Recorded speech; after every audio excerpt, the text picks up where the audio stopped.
Hello friends, स्वागत है आपका हमारे learning platform exam fact academy channel पर। तो आज की इस क्लास में हम पढ़ना शुरू करेंगे हरियाणा की पॉलिटिक्स के बारे में। जैसा कि आपको पता है, इससे पहले वाली क्लास में हम हरियाणा के गठन को कंप्लीट पढ़ चुके हैं। उसमें मैंने आपको पूरा डिटेल से एक्सप्लेन करके बता दिया था कि कैसे हमारे हरियाणा में जैसे हरियाणा की हिस्ट्री क्या रही है, कैसे हरियाणा फॉर्मेशन की तरफ हम आगे की तरफ बढ़े हैं। मैंने आपको 1803 से लेकर 1966 तक कंप्लीट डिटेल से एक्सप्लेनेशन के साथ साथ फैक्ट के साथ में याद करके बता दिया था।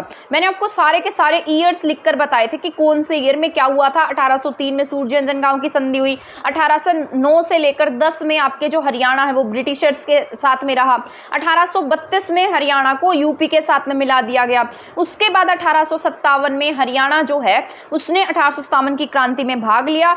यहाँ पर जो आपके 1857 की क्रांति है उसकी शुरुआत अंबाला से होनी थी, लेकिन अंबाला से ना होकर कहाँ से शुरू हुई, यूपी से शुरू हुई। उसके बाद मैंने आपको बताया था कि ब्रिटिशर्स ने हरियाणा को यूपी से उठाकर किस में मिला दिया, 1858 में पंजाब में शामिल कर दिया। ठीक है, इसके बाद 1858 से लेकर हम 1925 तक हमने कोई भी बात नहीं उठाई और हम किसके साथ में शामिल रहे, पंजाब के साथ शामिल रहे। लेकिन जैसे ही 1925 आया उसके बाद हमारा हरियाणा जो है, मतलब यहाँ पर हरियाणा ने और पंजाब ने दोनों ने ही इसको अलग करने की आवाज़ नहीं उठाई, लेकिन पीरजादा मोहम्मद हुसैन ने मुस्लिम लीग की बैठक में हरियाणा को पंजाब से अलग करने की मांग उठाई थी। 1932 में देशबंधु गुप्त के द्वारा हरियाणा को पंजाब से अलग करने की मांग उठाई गई। उसके बाद 1946 मैंने आपको बताया था पट्टाभी सीतारामैया थे। इसके बाद इन्होंने भी क्या कहा कि जो हरियाणा है उसको किससे अलग कर दिया जाए, पंजाब से अलग कर दिया जाए। इसके बाद 1947 में आपका देश आज़ाद हो गया। इसके एक साल बाद 1948 में 1947 से 48 के आसपास जीसी भार्गव की सरकार रहती है। 49 में आपके 1 अक्टूबर 49 को सच्चर फॉर्मूला लगता है। इसके बाद 1956 में आपके क्षेत्रीय फॉर्मूला लागू हो जाता है। फिर मैंने आपको बताया था 1960 में मास्टर तारा सिंह और फतेह सिंह भूख हड़ताल करते हैं। उसके बाद 1965 में फिर से फतेह सिंह जी के द्वारा अनशन किया जाता है और अकाल तख्त पर घोषणा की जाती है कि 15 दिन के अंदर अंदर क्या कर दिया जाए, जो आपका जो हरियाणा है और जो पंजाब उसको अलग कर दिया जाए। उसके बाद मैंने आपको बताया था सीमा आयोग का गठन किया गया।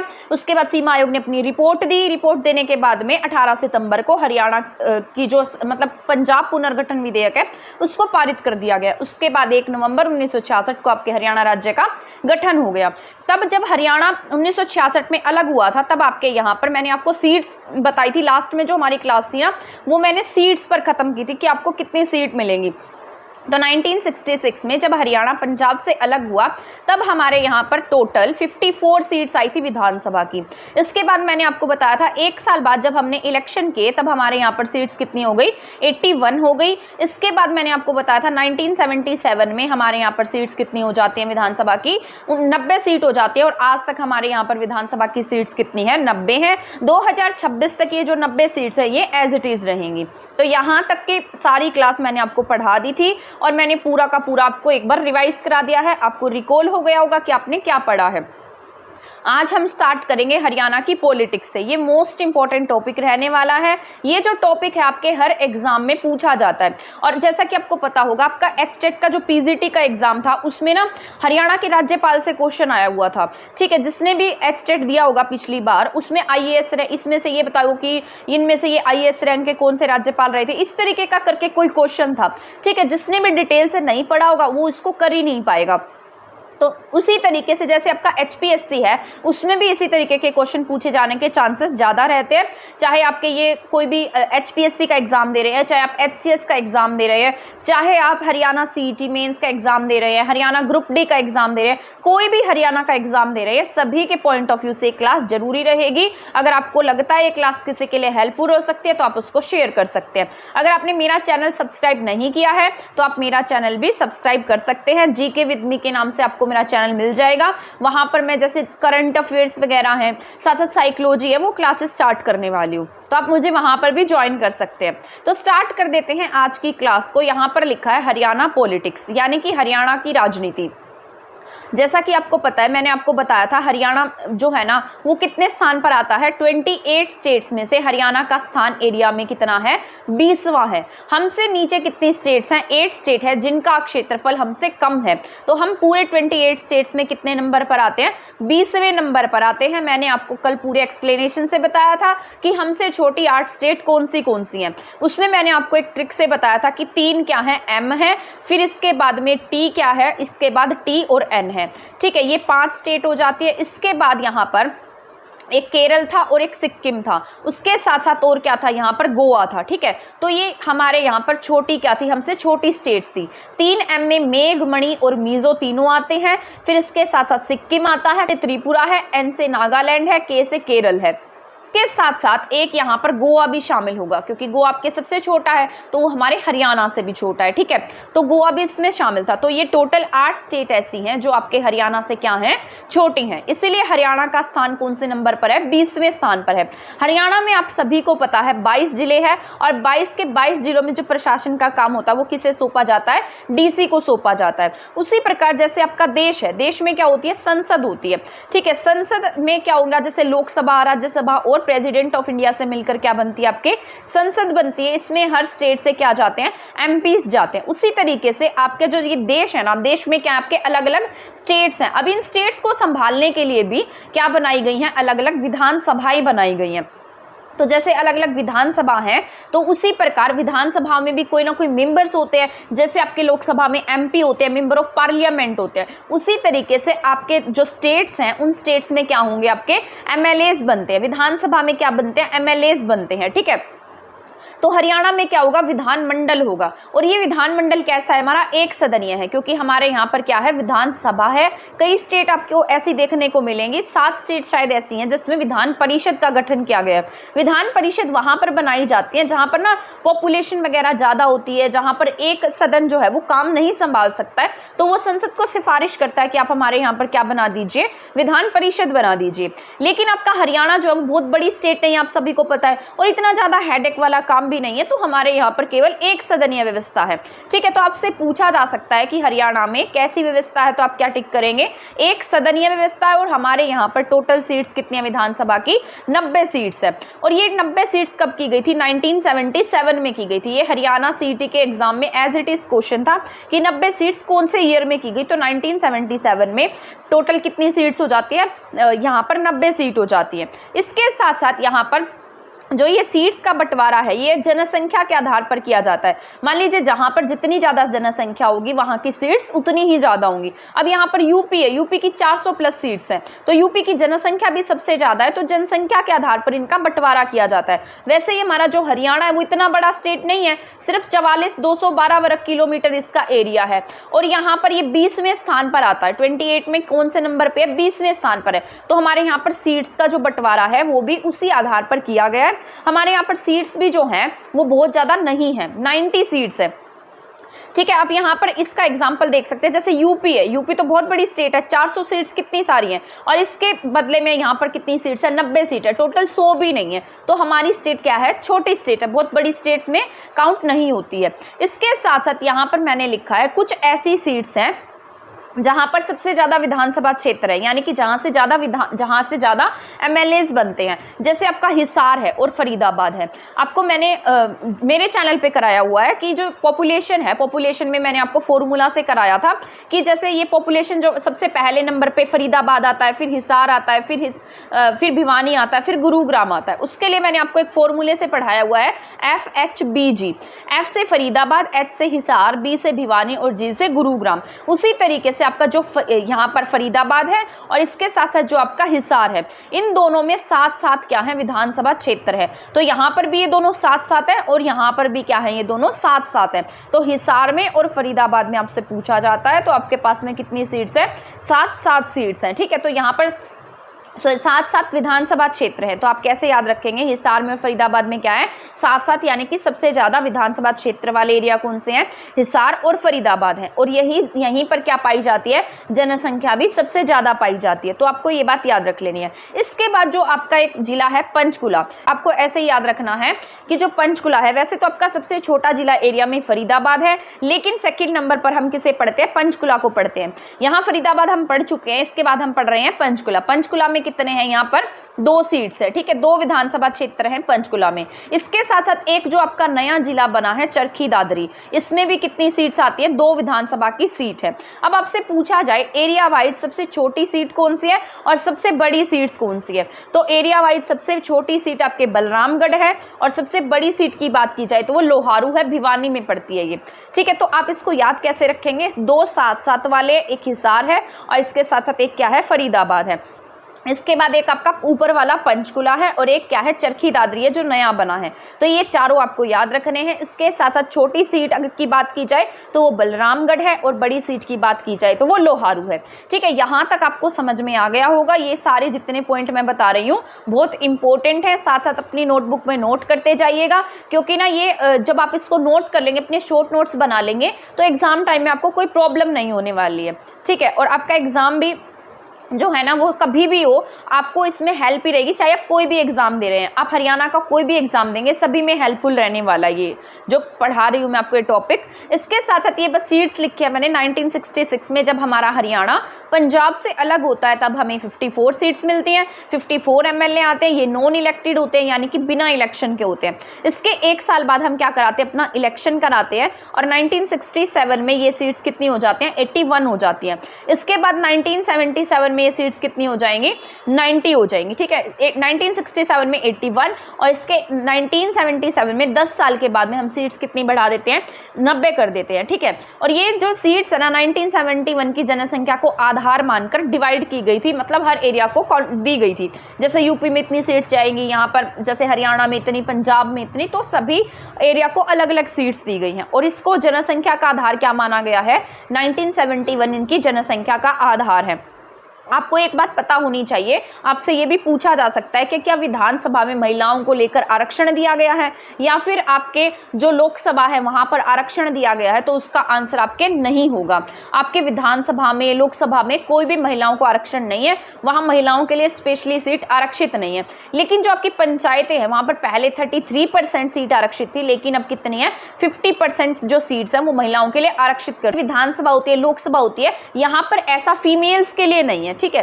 तो पंचायत में महिलाओं के लिए सीट आरक्षित होती है, ऐसा बताया जाता है कि यहाँ पर जो अब सरपंच बनेगी वो महिला सरपंच बनेगी, ठीक है। तो इस तरीके से पंचायतों की बात होती है, विधानसभा में और लोकसभा में इनको महिलाओं को आरक्षण नहीं है। वैसे तो आरक्षण दिया गया है लेकिन महिलाओं को आरक्षण नहीं है, ये बात याद रखनी है।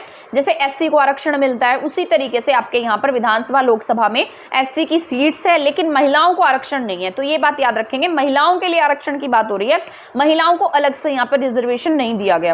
इसके बाद हरियाणा में आरक्षित सीट्स कितनी है, यानी कि हमारे हरियाणा में जो विधानसभा की रिजर्व सीट्स है वो कितनी है, 17 है। ये 17 की 17 सीट्स जो है वो मैं आपको याद करा दूंगी कि कहाँ से कौन सी सीट आरक्षित सीट है, बट ये आज की क्लास में पॉसिबल नहीं हो पाएगा। अगर मैं ये सारा का सारा आज की क्लास में करा देती हूँ तो बहुत लेंथी क्लास हो जाएगी और आपको समझ में भी नहीं आएगी। तो नेक्स्ट क्लास में मैं आपको सारी विधानसभा की सीट्स पढ़ाऊंगी, पंजाब हरियाणा हाई कोर्ट पढ़ाऊंगी, तो ये सारा जितना पॉइंट रह जाएगा वो हम नेक्स्ट क्लास में कवर करेंगे। इसके साथ साथ हरियाणा में यहाँ पर विधानसभा की आरक्षित सीट पूछी जाती है तो आप 17 टिक करेंगे, लोकसभा की सीट्स पूछी जाती है अब तो 2 टिक करेंगे। यहाँ पर आपके लोकसभा की 2 सीटें आरक्षित है, ठीक है। ये महिलाओं के लिए आरक्षित नहीं है, ये एससी के लिए आरक्षित है, ठीक है।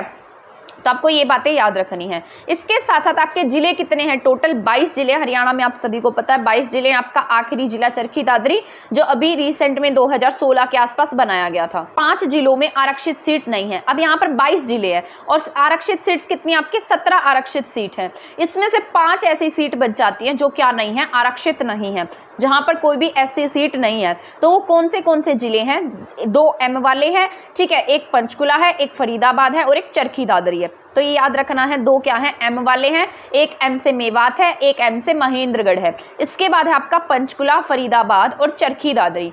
ठीक है, ये आपके मैंने आपको ऊपर बताया था, यहाँ पर 2 सीट है, यहाँ पर 2, यहाँ पर 7, मतलब यहाँ से 2-2 विधानसभा क्षेत्र है, फरीदाबाद में 7 विधानसभा क्षेत्र है।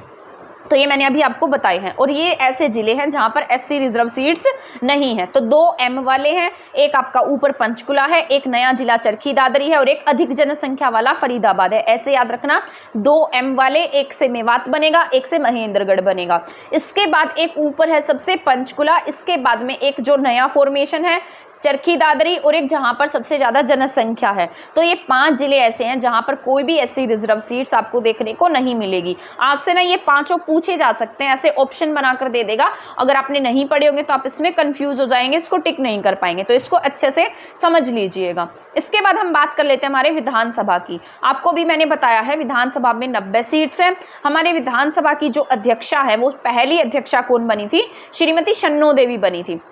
ये आपको मोस्ट इंपॉर्टेंट है, याद रखना है, क्योंकि ये सिर्फ हरियाणा की नहीं पूरे भारत में ऐसी विधानसभा से बनने वाली पहली महिला विधानसभा स्पीकर थी। मतलब किसी भी विधानसभा क्षेत्र से बनने वाली पहली महिला स्पीकर हमारे हरियाणा से थी। तो ये ऑल ओवर इंडिया की भी बात है और हमारे हरियाणा की भी बात है। हरियाणा की तो पहली थी, साथ में पूरे ऑल ओवर इंडिया की भी थी। ठीक है, तो अध्यक्ष की बात की जाए तो श्रीमती शन्नो देवी जी क्या बनी, हमारे विधानसभा की अध्यक्ष बनी है। इन्हें ना विधानसभा के अध्यक्ष इसलिए बनाया गया था क्योंकि इससे पहले पंजाब की उपाध्यक्ष रह चुकी थी, और फिर बाद में इसके 1 साल बाद जब नई सरकार का गठन होता है, इलेक्शन होते हैं, तब उसके बाद में 1967 में आपके हरियाणा में एक पार्टी उभर कर आती है जिसका नाम होता है विशाल हरियाणा पार्टी। ये जो आपके राव, जो आपका रेवाड़ी का इलाका है जहाँ पे जैसे आपके राव तुलाराम जी थे, उन्हीं के वंशज कहे जाते हैं ये राव बीरेंद्र सिंह। तो राव बीरेंद्र सिंह ना ऐसे पहले पुरुष थे जो क्या बने, आपके स्पीकर बने हैं। पहली महिला पूछा जाएगा तो श्रीमती शन्नो देवी है, और वैसे पहला स्पीकर पूछा जाएगा तो भी श्रीमती शन्नो देवी है। लेकिन अगर आपसे ऐसा पूछ लिया जाता है कि बताइए विधानसभा के पहले मेल स्पीकर कौन बने थे, तब आप क्या टिक करेंगे, राव वीरेंद्र सिंह टिक करेंगे। लेकिन कुछ समय बाद ही जो राव वीरेंद्र सिंह हैं ये क्या हो जाते हैं, स्पीकर के पद से इस्तीफा दे जाते हैं, हट जाते हैं, क्योंकि ये उसी समय क्या बन जाते हैं, हरियाणा के CM बन जाते हैं। और इन्होंने कौन सी पार्टी का गठन किया है, विशाल हरियाणा पार्टी का गठन किया है।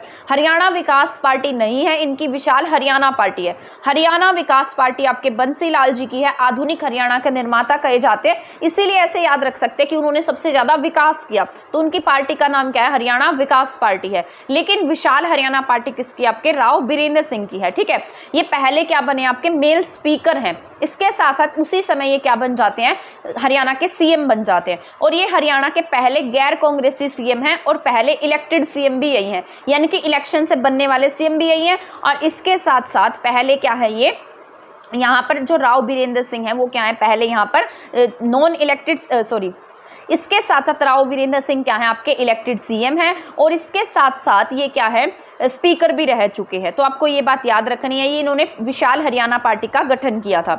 इसके बाद में नेक्स्ट हम पढ़ लेते हैं राज्यपाल के बारे में। आगे मैं आपको पूरा का पूरा डिटेल से भी पढ़ाने वाली हूँ, पहले हम थोड़ा थोड़ा इनके बारे में जान लेते हैं कि इन्होंने क्या क्या काम किया। इसके बाद जो राज्यपाल होता है, राज्यपाल के बारे में पहले हमें ये पता होना चाहिए कि राज्यपाल होता क्या है। उसके बाद हम क्या पढ़ेंगे, सारे राज्यपाल के बारे में पढ़ेंगे जो जो इंपॉर्टेंट है, जो आपके एग्जाम में पूछे गए हैं, जिन्होंने कुछ ना कुछ ऐसा काम किया है जिससे उनका नाम है हरियाणा में, तो उनके बारे में भी जानेंगे। पहली बात तो राज्यपाल जो होता है वो आपके स्टेट का नहीं होता, किसी अदर स्टेट का होता है, और इसे ना हर स्टेट की क्या देनी होती है, एक रिपोर्ट देनी होती है। हर 15 डेज के बाद में क्या देता है, अपनी एक रिपोर्ट देता है, और ये रिपोर्ट किसे दी जाती है, गृह मंत्रालय को दी जाती है। जो राज्यपाल है वो उसी राज्य का नहीं होगा। एट प्रेजेंट आप सभी को पता, आपके बंडारू दत्तात्रेय जी जो हैं वो क्या है, राज्यपाल है, तेलंगाना से बिलोंग करते हैं। राज्यपाल बनने के लिए कुछ योग्यताएं होती हैं, जैसे वो भारत का नागरिक होना चाहिए, उनकी एज 35 ईयर के आसपास होनी चाहिए, मतलब 35 ईयर होनी चाहिए, मतलब कंप्लीट एज पूछेगा तो 35 ईयर्स या उससे ज़्यादा हो, उससे कम नहीं होनी चाहिए, और वो लाभ के पद पर नहीं होने चाहिए। अब आप पूछेंगे कि लाभ का पद क्या होता है, जो लाभ का पद होता है, जैसे कोई भी सरकारी डिपार्टमेंट में है तो किस पर गिना जाएगा, लाभ के पद पर गिना जाएगा। ठीक है, अगर मान लीजिए आपको कोई इलेक्शन भी लड़ना है तो आपको पहले गवर्नमेंट जॉब से इस्तीफा देना पड़ेगा, छोड़नी पड़ेगी वो जॉब, फिर आप क्या बनेंगे, राज्यपाल बनेंगे। ठीक है, या कोई भी कुछ भी, जैसे आपको MLA बनना है, राज्यपाल बनना है, यहाँ तक कि पंचायत का भी इलेक्शन लड़ना है, तब भी आपको अपनी गवर्नमेंट जॉब को छोड़ना पड़ेगा। तो ये बातें आपको याद रख लेनी है। ठीक है, इसके बाद में है हरियाणा हाई कोर्ट के जो चीफ जस्टिस हैं वो क्या दिलाते हैं राज्यपाल को, शपथ दिलाते हैं। तो ये ऐसे से क्वेश्चन आपसे पूछे जा सकते हैं। इनको शपथ कौन दिलाता है, यहाँ पर हाई कोर्ट के चीफ जस्टिस जो है वो इन्हें शपथ दिलाते हैं राज्यपाल को। इसके बाद नेक्स्ट मैं स्टार्ट कर देती हूँ कि हमारा जो हरियाणा है वो किस तरीके से बना, कौन सा संविधान संशोधन हुआ जिसके तहत हरियाणा का गठन हुआ है, उसके बाद में कैसे कौन से मुख्यमंत्री इंपॉर्टेंट है, कौन सी सीट्स इंपॉर्टेंट है, ठीक है, कौन से यहाँ पर राज्यपाल इंपॉर्टेंट रहे हैं, विधानसभा स्पीकर इंपॉर्टेंट रहे हैं, किसका कार्यकाल कितना ज्यादा रहा है, वो सब बातें अब हम जानने वाले हैं। तो 18 सितंबर 1966 को मैंने आपको बताया था शाह आयोग की सिफारिश पर भारत सरकार ने पंजाब पुनर्गठन विधेयक को क्या कर दिया, पारित कर दिया। इसके बाद यहाँ पर कौन सा संविधान संशोधन होता है, हरियाणा के गठन के लिए ना मैंने आपको बताया था कि कुछ भी होता है तो उसके लिए कुछ ना कुछ अमेंडमेंट किए जाते हैं आपके संविधान में। तो उसी तरीके से आपका जो हरियाणा का जो आपके मतलब हरियाणा का फॉर्मेशन हुआ तो उसके लिए 18वां संविधान संशोधन किया गया।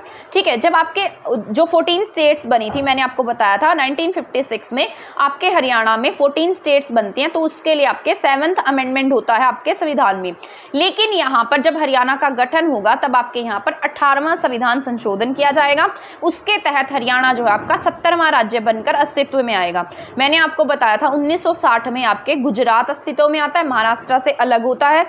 इसके बाद 1963 में आपके नागालैंड बनता है और 1966 में आपके हरियाणा का गठन हो जाता है। तो हरियाणा 70वां राज्य बन जाता है, ये 15वां राज्य होगा गुजरात, नागालैंड 16वां और 17वां क्या बनता है आपके यहाँ पर हरियाणा 17th स्टेट बनती है और इसके लिए 18वां संविधान संशोधन करना पड़ता है।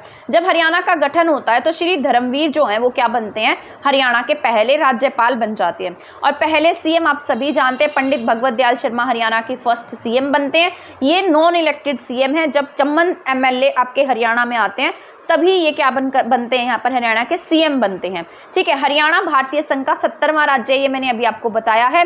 इसमें 6 मंडल हैं, 22 जिले हैं, पहले 93 तहसील थी। ठीक है, लेकिन आज जो तहसील है ना वो आपके इकोनॉमिक सर्वे के अनुसार 95 दे रखे हैं इन्होंने। वैसे तो 94 हैं लेकिन इकोनॉमिक सर्वे में 95 दिए हैं, एक नई बनी थी, लेकिन पुराने डाटा के अनुसार 93 है।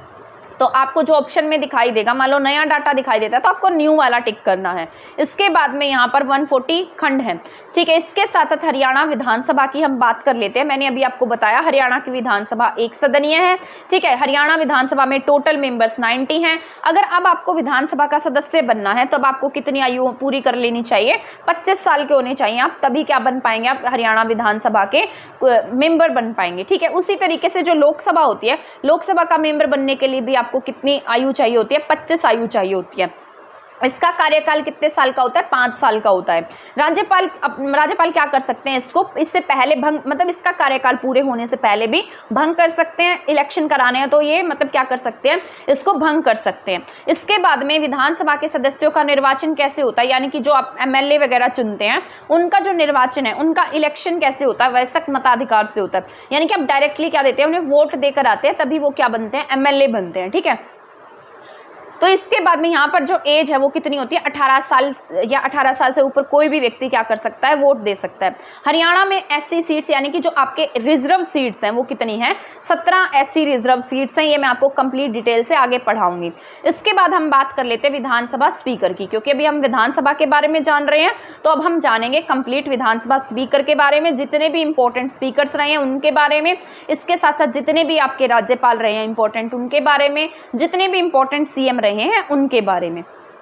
तो अब हम स्टार्ट कर देते हैं यहाँ पर हरियाणा के यहाँ पर विधानसभा स्पीकर्स के बारे में। शन्नो देवी जी के बारे में मैंने अभी आपको बताया है। शन्नो देवी देश की पहली विधानसभा स्पीकर रही हैं 1966 से 1967 तक। थोड़े से समय के लिए रही थी, लेकिन बाद में जैसे इलेक्शन होते हैं तब ये हट जाती हैं और राव वीरेंद्र सिंह सेकंड क्या बन जाते हैं, विधानसभा स्पीकर बन जाते हैं। तो अभी मैंने आपको बताया फर्स्ट फीमेल थी, पंजाब विधानसभा की उपाध्यक्ष थी, देश की और राज्य की प्रथम विधानसभा स्पीकर रही थी। इसके बाद राव वीरेंद्र सिंह जी की बात कर लेते हैं। भी मैंने आपको बता दिया है, इन्होंने विशाल हरियाणा पार्टी का गठन किया। ये हरियाणा के सीएम भी बनेंगे, फर्स्ट मेल स्पीकर रहे हैं ये 7/3/1967 से 23/7/1967 तक, 4 महीने के आसपास रहे हैं। इसके बाद आपके मोस्ट इंपॉर्टेंट है, ये हरियाणा विधानसभा के स्पीकर रहने के साथ साथ आपके हरियाणा के 2 बार क्या रह चुके हैं, सीएम रह चुके हैं। बनारसी दास गुप्ता जी भिवानी से बिलोंग करते थे। इसके साथ साथ ये 2 बार हरियाणा के सीएम रह चुके हैं, आपके हरियाणा के डिप्टी सीएम भी रह चुके हैं और विधानसभा के स्पीकर भी रह चुके हैं। तो आपको ना ये बातें याद रखनी है, ये क्या रह चुके हैं, हरियाणा विधानसभा के स्पीकर रह चुके हैं। ये ना ऐसे मैंने सीरीज में नहीं लिखे कि कौन सा कब बना था, कौन सा कब, ये बस मैंने इंपॉर्टेंट लिखे हैं जो आपके लिए जरूरी रहने वाले, जो एग्जाम के पॉइंट ऑफ व्यू से बहुत जरूरी है। हर किसी को पढ़ना जरूरी नहीं होता है, जो जिसने इंपॉर्टेंट काम किया या जिसका कार्यकाल ज्यादा रहा है या किसी के कार्यकाल के समय में कुछ इंपॉर्टेंट बात हुई है, तो वो सभी पढ़ना हमारे लिए जरूरी होता है। ये नहीं है कि पूरी महाभारत पढ़ दी उठा के, ठीक है। इसके बाद में यहाँ पर रण सिंह क्या है, 2 बार हरियाणा विधानसभा के स्पीकर रहे, इसलिए हम इनको पढ़ रहे हैं, ठीक है। तो आपसे पूछा जाए 2 बार कौन रहे हैं, तो हरियाणा विधानसभा के 2 बार स्पीकर रण सिंह रहे हैं। इसके बाद 3 बार जो हरियाणा के सर्वाधिक बार, आपसे पूछा जाए हरियाणा विधानसभा के सर्वाधिक बार स्पीकर रहने वाले कौन है, तो आप क्या टिक करेंगे, हरमोंदर सिंह चड्डा हैं जो क्या रहे हैं, सर्वाधिक बार हरियाणा विधानसभा के स्पीकर रहे हैं। 3 बार हरियाणा विधानसभा के क्या बने थे, स्पीकर बने थे, ठीक है। इसके साथ साथ आपके कंप्लीट जिन्होंने पूरे 5 साल तक काम किया as a Haryana Vidhan Sabha speaker, तो उसमें से आपके कंवरपाल गुर्जर हैं, जो इसके साथ साथ इसके बाद में ज्ञानचंद गुप्ता जी काउंट होंगे, जो जिन्होंने अपना कार्यकाल 5 साल तक का पूरा किया है, ठीक है। तो आपसे पूछा जाएंगे इन पॉइंट में से, तो पहली महिला पूछी जाएगी शन्नू देवी हैं। इसके बाद सेकंड पूछे जाएंगे कि मेल स्पीकर कौन बने हैं, तो राव वीरेंद्र सिंह बने हैं। 2 बार पूछा जाए तो रण सिंह बने हैं, ठीक है। इसके साथ साथ 3 बार रहे, यानी कि लगातार नहीं 3 बार रहे सर्वाधिक बार, तो उनका नाम हरमोंदर सिंह चड्डा है। इसके साथ साथ जिन्होंने कंप्लीट 5 साल का समय कंप्लीट किया है, उनका नाम क्या है, कंवरपाल गुर्जर है। इसके साथ साथ ज्ञानचंद गुप्ता जी जो पंचकुला सीट से बने हुए हैं, एट प्रेजेंट क्या है, ये आपके विधानसभा स्पीकर हैं। तो ये जब अपना कार्यकाल पूरा कर लेंगे तब भी इनका कार्यकाल 5 साल का माना जाएगा। इसके बाद बात कर लेते हैं डिप्टी स्पीकर की। डिप्टी स्पीकर कौन है, आपके रणबीर गंगवा हैं, ये नलवा सीट से विधायक हैं। आई होप आपको यहाँ पर जितने भी मैंने विधानसभा स्पीकर बताए ये समझ में आ गए होंगे, ये आपके जरूरी हैं, इसलिए मैंने आपको पढ़ाए हैं। इसके बाद बात कर लेते हैं राज्यपाल की। मैंने अभी आपको राज्यपाल के विशेषताएं बताई हैं। ये ना विधानसभा के सदस्य नहीं होंगे, लेकिन इनके पास इतनी योग्यता होनी चाहिए विधानसभा के सदस्य बनने की। इनका कार्यकाल कितना होता है, 5 साल का होता है और इनकी एज क्या होगी, 35 ईयर होती है। लेकिन विधानसभा का सदस्य बनने के लिए आपको एज कितनी चाहिए, 25 साल चाहिए। और ये कार्यपालिका के क्या होते हैं, प्रमुख होते हैं। इनकी नियुक्ति कौन करता है, राष्ट्रपति जी के द्वारा ये नियुक्त किए जाते हैं। लेकिन इन्हें शपथ दिलाने का काम कौन करेगा, जिस भी स्टेट में जाते हैं उस स्टेट का जो चीफ जस्टिस होगा, उस हाई कोर्ट का जो चीफ जस्टिस होगा, वो राज्यपाल को शपथ दिलाएगा। तो हरियाणा के राज्यपाल को जो शपथ है वो Haryana and Punjab high court के चीफ जस्टिस के द्वारा दिलाई जाती है। लेकिन नियुक्ति कौन कराता है, राष्ट्रपति कराता है। नियुक्ति का मतलब होता है अपॉइंटमेंट लेटर कौन देगा, वो उन्हें राष्ट्रपति जी देंगे कि आप आज से आप इस स्टेट के क्या बन जाएंगे, राज्यपाल हैं। इसके बाद बात कर लेते हैं पहले राज्यपाल की। मैंने अभी बताया था पहले राज्यपाल आपके धर्मवीर हैं।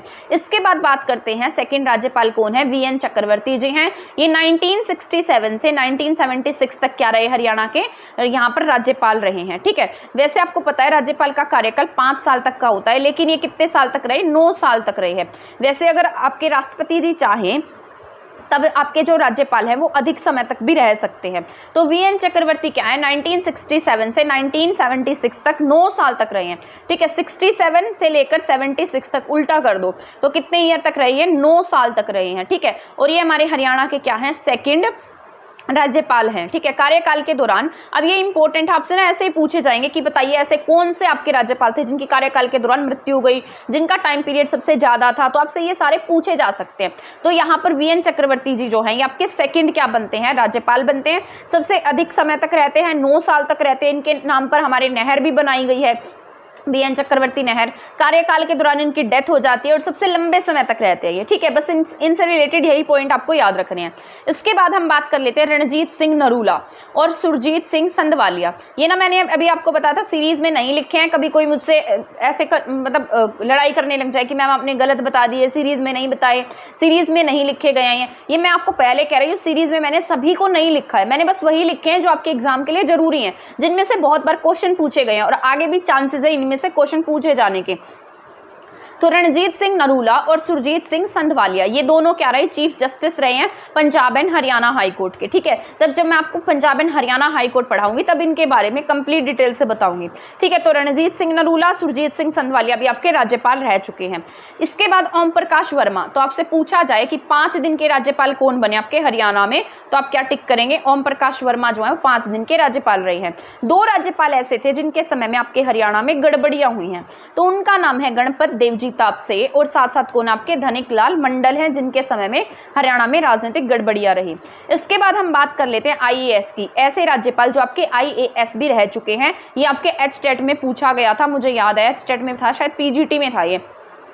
तो ये आईएएस कौन थे, सैयद मुजफ्फर हुसैन बरूनी क्या रहे हैं, ये हरियाणा के राज्यपाल रहे हैं, साथ साथ ये आईएएस अधिकारी थे। ठीक है, इसके बाद एआर किदवई जो है ये भी आपके राज्यपाल थे, इनके समय में जींद संग्रहालय बना था, इन्होंने उद्घाटन किया था इसका।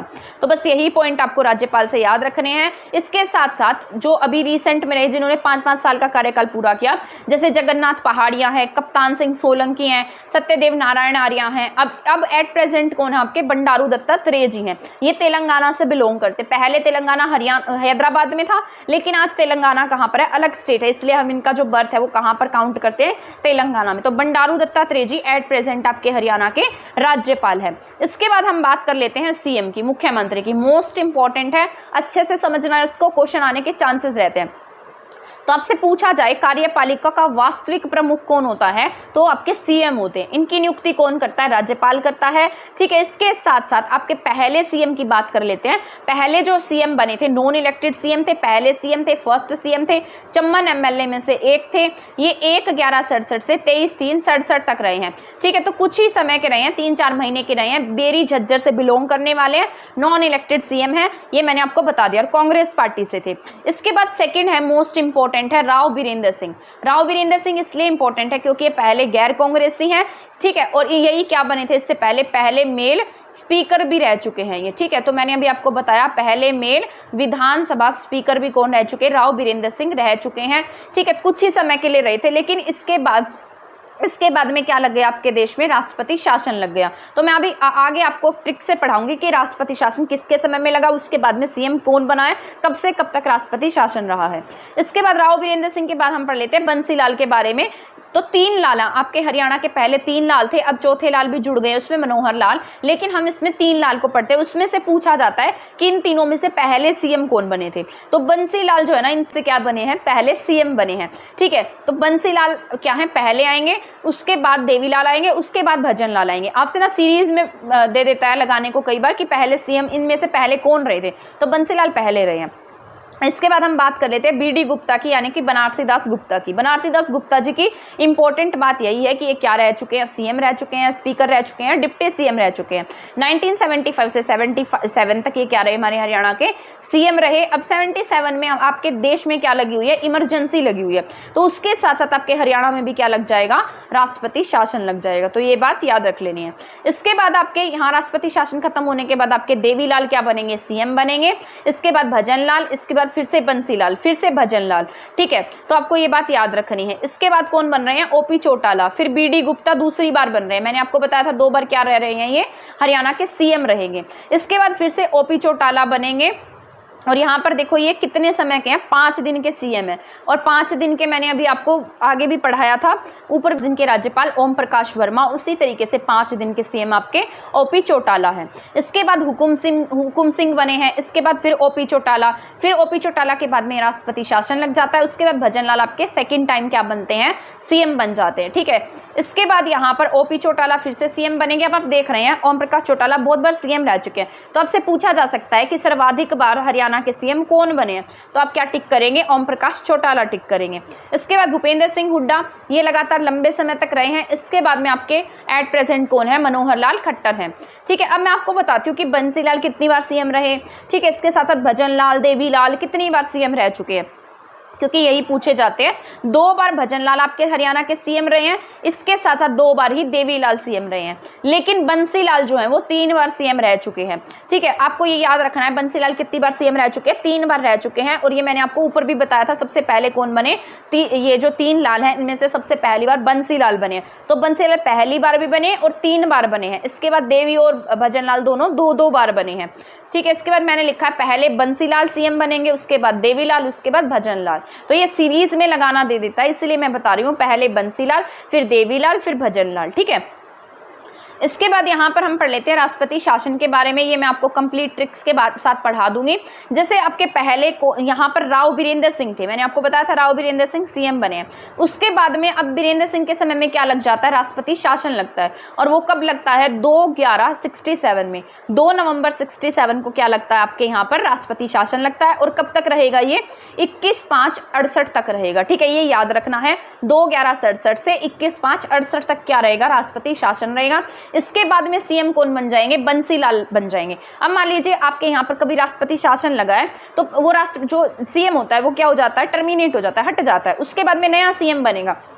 तो नए सीएम कौन बने, बंसी बने। पहले कौन थे, राव बीरेंद्र सिंह थे, ठीक है। ऐसे याद रखना, राव बनारस चले, बंसी ने देवी के भजन गाए, ठीक है। तो पहले राव थे, राव के समय में लगा, फिर बनारस के समय में लगा, फिर चौटाला के समय में लगा। और इनके साथ साथ कौन बने, बंसी, फिर देवी, फिर भजन, ठीक है। तो बंसी ने देवी के भजन गाए। पहले कौन थे, राव बनारस चले।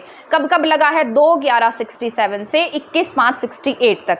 इस समय में आपके देश में राष्ट्रपति कौन थे, जाकिर हुसैन थे। इसके साथ साथ बनारसी दास गुप्ता के समय में 30/4/77 से 20/6/77 तक रहा है। तो बहुत कम समय के लिए रहेगा, 30/4/77 से 20/6/77 तक। 2 बार याद करोगे याद हो जाएगा। 30/4 है, यहाँ पर 20/6 है, और 77 सेम है। इस समय प्रेसिडेंट आपके BD जत्ती थे। इसके बाद चौटाला के समय में 6/4/91 से 20/6/91 तक लगा है। बस यही याद रखना है, 6/4/91 से 20/6/91 तक R वेंकटरमन इस समय प्रेसिडेंट थे, और वहां पर भजनलाल क्या बनेंगे, सीएम बन जाएंगे। तो पहले आपको ये याद रखना है, ऐसे याद रख लेना, राव बनारस चले, फिर बंसी ने देवी के भजन गाए। 2/11/67 से 21/5/68, 30/4/77 से 20/6/77, फिर 6/4/91 से 20/6/91। ऐसे याद रखोगे, याद रहेगा, ठीक है। तो ये हमने पढ़ लिया सारा हमारे यहाँ पर जितने भी सीएम रहे हैं उनके बारे में। अब बात कर लेते हैं आपके यहाँ पर जो डिप्टी सीएम है वो कौन कौन रह चुके हैं। आपके आज तक ना हरियाणा में 6 डिप्टी सीएम हुए हैं, ठीक है। तो वो कौन से पहला डिप्टी सीएम पूछा जाए तो आपके चांदराम है। उसके बाद मंगल सैन बने थे। आपने ना के साथ साथ BD गुप्ता, हुकुमचंद, चंद्रमोहन, दुष्यंत। चंद्रमोहन वही हैं जो आपके जो भजनलाल जी हैं उनके बेटे थे, ठीक है। तो वो भजनलाल के बेटे हैं, ठीक है। इसके साथ साथ दुष्यंत चौटाला एट प्रेजेंट आप सभी जानते हैं। तो 6 क्या बन चुके हैं आपके यहाँ पर, तो आपके यहाँ पर 6 डिप्टी सीएम रह चुके हैं। चांदराम, इसके बाद में मंगल सैन, इसके बाद में BD गुप्ता, फिर हुकुमचंद, चंद्रमोहन, दुष्यंत। ये सब क्या रह चुके हैं, हरियाणा के सीएम, डिप्टी सीएम रह चुके हैं। अब हम बात कर लेते हैं हरियाणा में लोकसभा सीट्स के बारे में कि हरियाणा में कितनी लोकसभा सीट्स है। तो इसको याद करने का एक फॉर्मूला है, जैसे हम हरियाणवी में बोलते हैं तो उस तरीके से आप बोलिएगा, घर FB सै के, ऐसे याद रख लेना, घर FB सै के, ऐसे याद रखेंगे, घर FB सै के। इसका मतलब GHAR, घर, FB, फिर SK। घर G से क्या बनेगा आपका, गुरुग्राम लोकसभा सीट है। H से आपकी हिसार है, A से अंबाला है, R से रोहतक है, F से फरीदाबाद है, S से सोनीपत है, K से करनाल है, और फिर इसके बाद S से सिरसा है, और K से कुरुक्षेत्र है। याद रखना है, कैथल इसमें नहीं है, ओनली क्या है, करनाल और कुरुक्षेत्र है। तो घर FB सै के, G से गुरुग्राम, H से हिसार, A से अंबाला, R से रोहतक, F से फरीदाबाद, B से भिवानी, इसके बाद S से सोनीपत, फिर K से क्या बनेगा आपके यहाँ पर, K से करनाल, फिर S से बनेगा आपके सिरसा, एंड देन K से क्या बनेगा, करनाल, ठीक है, कुरुक्षेत्र, कैथल नहीं है। तो ये सारी बातें याद रखनी है। सबसे बड़ी एरिया वाइज जो सीट है आपके, ये लोकसभा की आनी थी। लोकसभा की सबसे बड़ी सीट आपके भिवानी प्लस महेंद्रगढ़, ठीक है। ये दोनों कंबाइन है, इकट्ठी करके बनाई गई है, तो सबसे बड़ी सीट है। पॉपुलेशन वाइज सबसे बड़ी सीट पूछी जाएगी तो आपके फरीदाबाद है। बस यही याद रख लेना है। ऐसी रिजर्व जो सीट्स हैं लोकसभा की वो आपके सिरसा और अंबाला हैं। अब हम कुछ इंपॉर्टेंट पॉइंट पढ़ लेते हैं जो रिलेटेड है आपके हरियाणा की पॉलिटी से, हरियाणा के सीएम से।